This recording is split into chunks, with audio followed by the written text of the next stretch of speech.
ओम श्री विष्णवे नमः।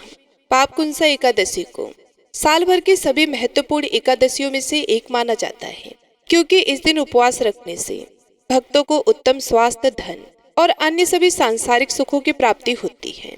और यह भी माना जाता है कि पापकुंसा एकादशी व्रत का पालन किए बिना किसी भी मनुष्य को उसके पापों से कभी मुक्ति नहीं मिल पाती और उसके बुरे पाप जीवन भर, यहाँ तक कि अगले पिछले जन्मों में भी उनका पीछा करते ही रहते हैं। इसलिए हर भक्त को चाहिए, हर सनातनी को चाहिए कि अश्विन मास के शुक्ल पक्ष में पड़ने वाली एकादशी का उपवास अवश्य ही रखें। इस दिन किए गए उपवास का फल 100 सूर्य यज्ञ और 1000 अश्वमेध यज्ञ करने के बराबर होता है। एकादशी व्रत के नियमों का पालन 10वीं तिथि से ही प्रारंभ हो जाता है।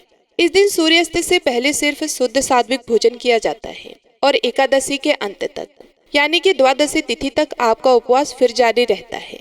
व्रत का पालन करने वाले भक्तों को झूठ नहीं बोलना चाहिए, किसी भी तरह की जीव हिंसा, निंदा, किसी भी तरह की बुराई, किसी तरह का नशा इत्यादि नहीं करना चाहिए। यहाँ तक कि व्रत वाले दिन भक्तों के घर में कोई कलह क्लेश भी नहीं होनी चाहिए। एक समय धर्मराज युधिष्ठिर ने भगवान श्री कृष्ण से पूछा कि हे मधुसूदन, आपने मुझे अश्विन मास के कृष्ण पक्ष की एकादशी का महात्म्य बताया, अब कृपया करके यह बताइए कि अश्विन के शुक्ल पक्ष में किस नाम की एकादशी होती है। तब भगवान श्री कृष्ण इस प्रकार बोले कि राजन, अश्विन के शुक्ल पक्ष में जो एकादशी होती है वह पापकुंसा के नाम से विख्यात है। वे सब पापों को हरने वाली और उत्तम है। उस दिन संपूर्ण मनोरथ की प्राप्ति के लिए मनुष्यों को स्वर्ग और मोक्ष प्रदान करने वाले पद्मनाभ शंख मुझ वासुदेव का पूजन करना चाहिए। जितेंद्रिय मुनि चिरकाल तक कठोर तपस्या कर जिस फल को प्राप्त करता है वे उस दिन भगवान गरुड़ ध्वज को प्रणाम करने से ही मिल जाता है। पृथ्वी पर जितने भी तीर्थ और पवित्र देवालय हैं, उन सब के दर्शन का फल भगवान विष्णु के नाम यानी कि कीर्तन मात्र से ही मनुष्य प्राप्त कर लेता है। जो सारंग धनुष धारण करने वाले सर्वव्यापक भगवान जनार्दन की शरण में जाते हैं, उन्हें कभी यमलोक की यातनाएं नहीं भोगनी पड़ती। अगर अन्य कार्य के प्रसंग से भी मनुष्य एकमात्र एकादशी को उपवास कर ले तो उसे कभी भी यम यातनाएं प्राप्त नहीं होती। जो पुरुष विष्णु भक्त होकर भगवान शिव की निंदा करता है और भगवान विष्णु के लोक में वह स्थान नहीं पाता, उसे निश्चय ही नरक में गिरना पड़ता है। इसी प्रकार अगर कोई सौ या पशुपत होकर भगवान विष्णु की निंदा करता है तो वे घोर नरक में डालकर तब तक पकाया जाता है जब तक 14 इंद्रियों की आयु पूरी नहीं हो जाती। यह एकादशी स्वर्ग और मोक्ष प्रदान करने वाली, शरीर को निरोगी बनाने वाली तथा सुंदर स्त्री, धन और मित्र देने वाली है। हे धर्मराज, एकादशी को दिन में उपवास और रात्रि में जागरण करने से अनायास ही विष्णु धाम की प्राप्ति हो जाती है। वे पुरुष मातृ पक्ष की 10, पिता पक्ष की 10 तथा पत्नी के पक्ष की भी 10 पीढ़ियों का उद्धार कर देता है। एकादशी व्रत रखने वाले मनुष्य दिव्य रूप धारी, चतुर्भुज गरुड़ की ध्वजा से युक्त, हार से सुशोभित और पीताम्बर धारी होकर भगवान विष्णु के धाम को जाते हैं। अश्विन के शुक्ल पक्ष में पापकुंसा एकादशी का व्रत धारण करने मात्र से ही मनुष्य सब पंथ से मुक्त होकर अंत में श्री हरि के लोक में जाता है। जो पुरुष सुवर्ण, तिल, भूमि, गौ, अन्न, जल, जूते और छाते का दान करता है वे कभी यमराज को नहीं देखता है। हे धर्मराज युधिष्ठिर, दरिद्र पुरुष को भी चाहिए कि वह यथाशक्ति स्नान, दान आदि क्रिया करके अपने प्रत्येक दिन को सफल बनाए। जो होम, स्नान, जप, ध्यान और यज्ञ आदि पुण्य कर्म करने वाले हैं, उन्हें भयंकर यम यातना कभी नहीं देखनी पड़ती। इस लोक में जो भी मनुष्य दीर्घायु, धनवान, कुलीन और निरोगी देखे जाते हैं वे पहले के पुण्य हैं। पुण्यकर्ता पुरुष ऐसे ही देखे जाते हैं। इस विषय में और अधिक कहने से क्या लाभ। हे युधिष्ठिर, मनुष्य पाप से दुर्गति में पड़ते हैं और धर्म से स्वर्ग में जाते हैं। अतः हे राजन, तुमने मुझसे जो कुछ पूछा था उसके अनुसार पापकुंसा एकादशी का महत्व मैंने वर्णन कर दिया। अभी आपने भगवान श्री कृष्ण के द्वारा बताए गए पापकुंसा एकादशी का महात्म्य सुना। अब आप सुनिए एकादशी की कथा। पौराणिक कथा के अनुसार प्राचीन समय में विंध्य पर्वत पर क्रोधन नामक एक बहेलिया रहता था। वह बड़ा कोर था। उसका सारा जीवन हिंसा, लूटपाट, मद्यपान और गलत संगति पाप कर्मों में बीता। जब उसका अंतिम समय आया तब यमराज के दूत बहेलियों को लेने आए और यमदूत ने बहेलियों से कहा कि कल तुम्हारे जीवन का अंतिम दिन है, हम तुम्हें कल लेने आएंगे। यह बात सुनकर बहेलिया बहुत भयभीत हो गया और महर्षि अंगिरा के आश्रम में पहुंचा। और महर्षि अंगीरा के चरणों पर गिरकर प्रार्थना करने लगा, हे ऋषिवर, मैंने जीवन भर पाप कर्म ही किए हैं। कृपया कर मुझे कोई ऐसा उपाय बताएं जिससे मेरे सारे पाप मिट जाएं और मोक्ष की प्राप्ति हो जाए। उसके निवेदन करने पर महर्षि अंगीरा ने बहेलियों को अश्विन शुक्ल की पापकुंसा एकादशी का विधि पूर्वक व्रत करने को कहा।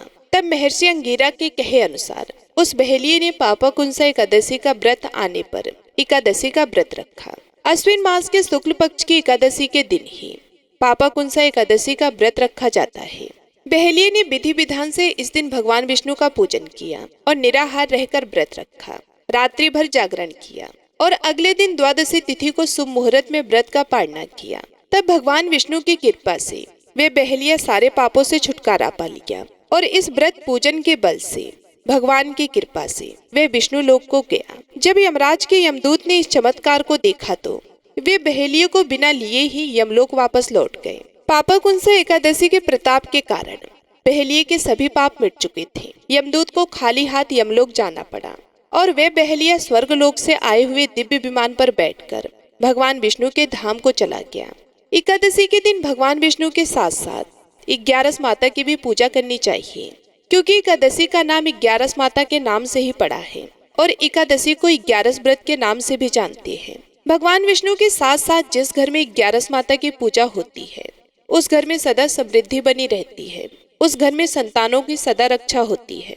एकादशी का व्रत रखने से और भगवान विष्णु का पूजन करने से जहाँ सारे पापों का नाश होता है और अंत में मोक्ष की प्राप्ति होती है, वहीं दूसरी ओर 11 माता की पूजा करके 11 माता की व्रत कथा जो भी भक्त सच्चे मन से सुनता है या फिर पढ़ता है, उनके आने वाले हर प्रकार के संकटों से रक्षा होती है।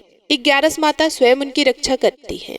जो लोग इस दिन व्रत ना भी रख पाए उन्हें भी 11 माता की इस कथा को सच्चे मन से जरूर सुनना चाहिए। पौराणिक कथा के अनुसार सतयुग में मोर नाम का दैत्य उत्पन्न हुआ। वह बड़ा बलवान और भयानक था। उस प्रचंड दैत्य ने देवराज इंद्र, आदित्य, वसु, वायु, अग्नि आदि सभी देवताओं को पराजित कर भगा दिया।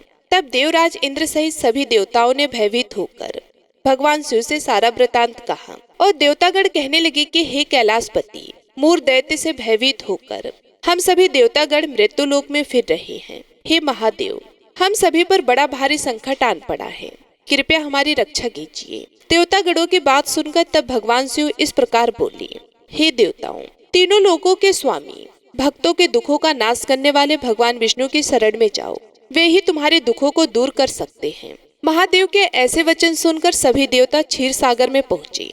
वहां भगवान को शयन करते देख हाथ जोड़कर उनकी स्तुति करने लगे।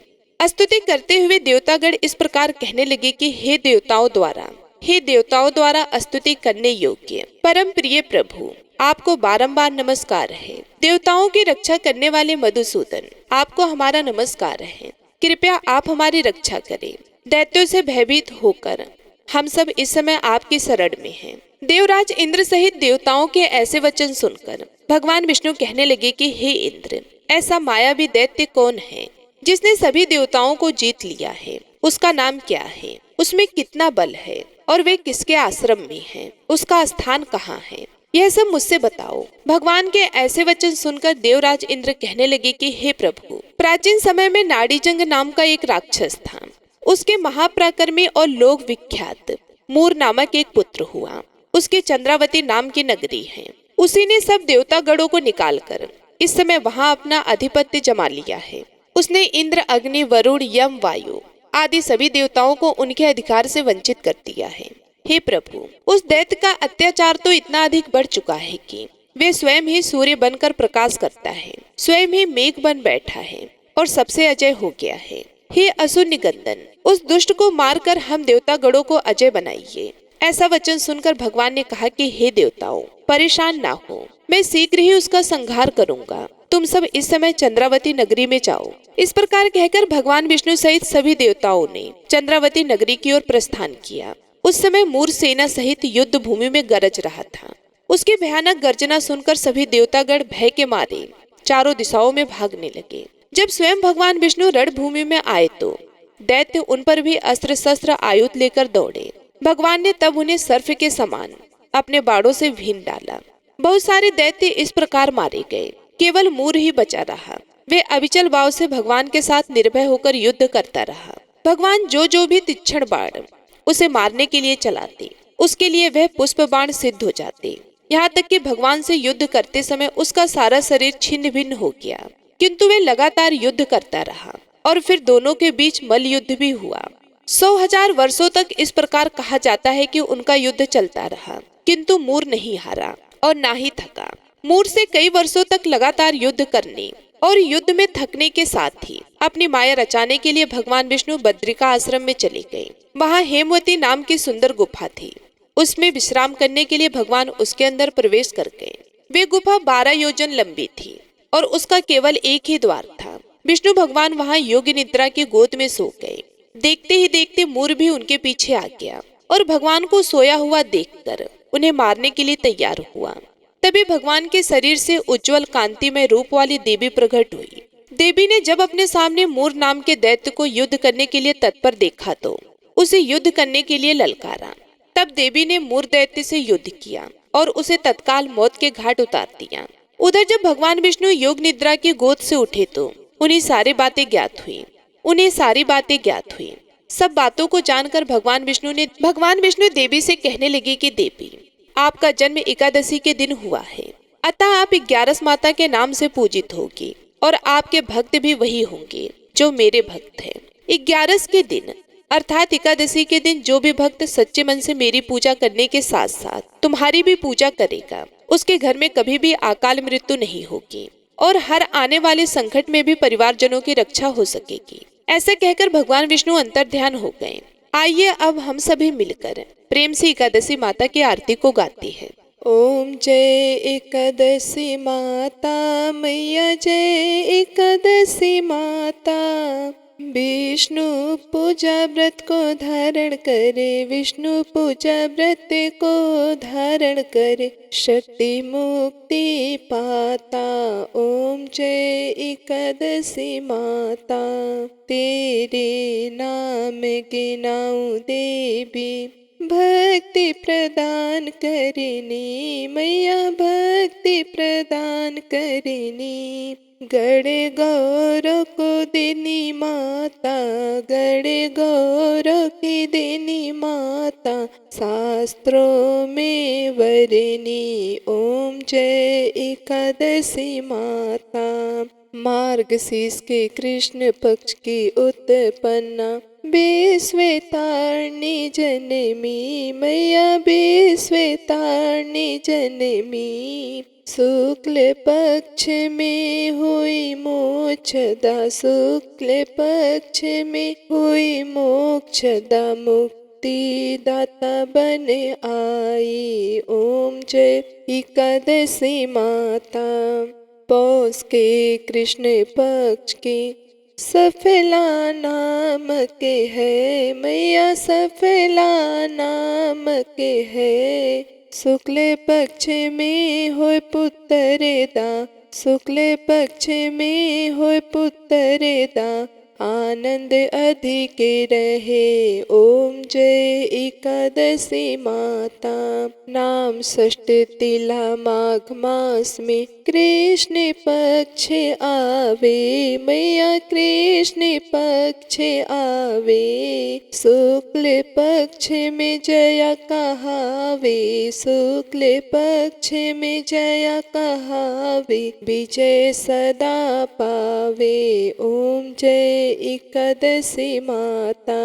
विजया फागुन कृष्ण पक्ष में शुक्ला आमल की मैया, शुक्ला आमल की। पाप मोचनी कृष्ण पक्ष में, पाप मोचनी कृष्ण पक्ष में, चैत्र महाबली की। ओम जय एकादशी माता। चैत्र शुक्ल में नाम कामद, धन देने वाली मैया, धन देने वाली।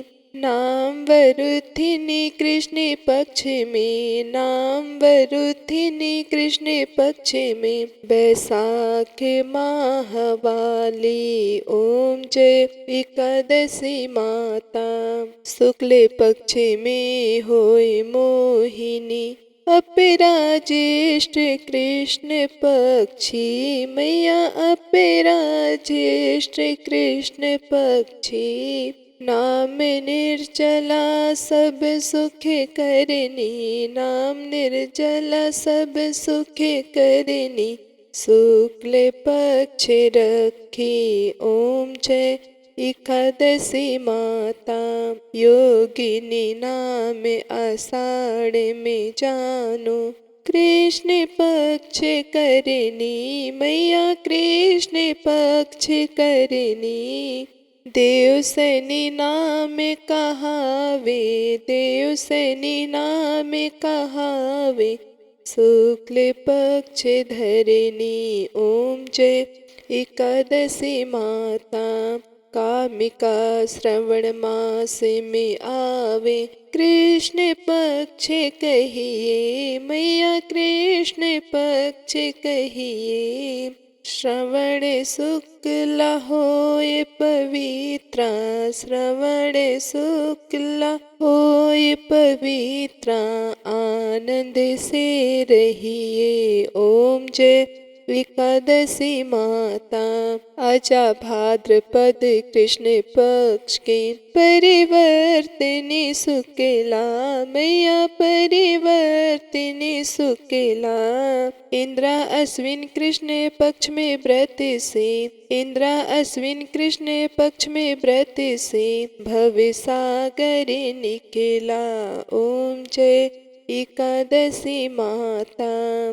पापा कुंसा है शुक्ल पक्ष में, आप हरन हारी मैया, आप हरन हारी। रमा मास कार्तिक में आवे, रमा मास कार्तिक में आवे, सुखदायक भारी ओम जय एकादशी माता।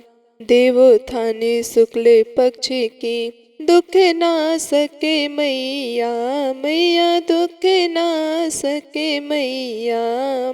पावन मास में करो विनती, पावन मास में करो विनती, पार करो नैया ओम जय एकादशी माता। परमा कृष्ण पक्ष में होती, जन मंगल करनी मैया, जन मंगल करनी। शुक्ल पक्ष में होय पद्मिनी, शुक्ल पक्ष में होय पद्मिनी, दुख दारिद्र हरिणी ओम जय एकादशी माता। जो कोई आरती एकादशी की, भक्ति सहित गावे मैया, भक्ति सहित गावे। जन गुर दिता स्वर्ग वासा, जन गुर दिता स्वर्ग का वासा, निश्चय वह पावे ओम जय एकादशी माता। ओम जय एकादशी माता मैया, जय एकादशी माता। विष्णु पूजा व्रत को धारण कर, विष्णु पूजा व्रत को धारण कर, शक्ति मुक्ति पाता ओम जय एकादशी माता। उम्मीद है आज की ये वीडियो आपको पसंद आई होगी। अच्छी लगी हो तो वीडियो को लाइक जरूर कीजिएगा।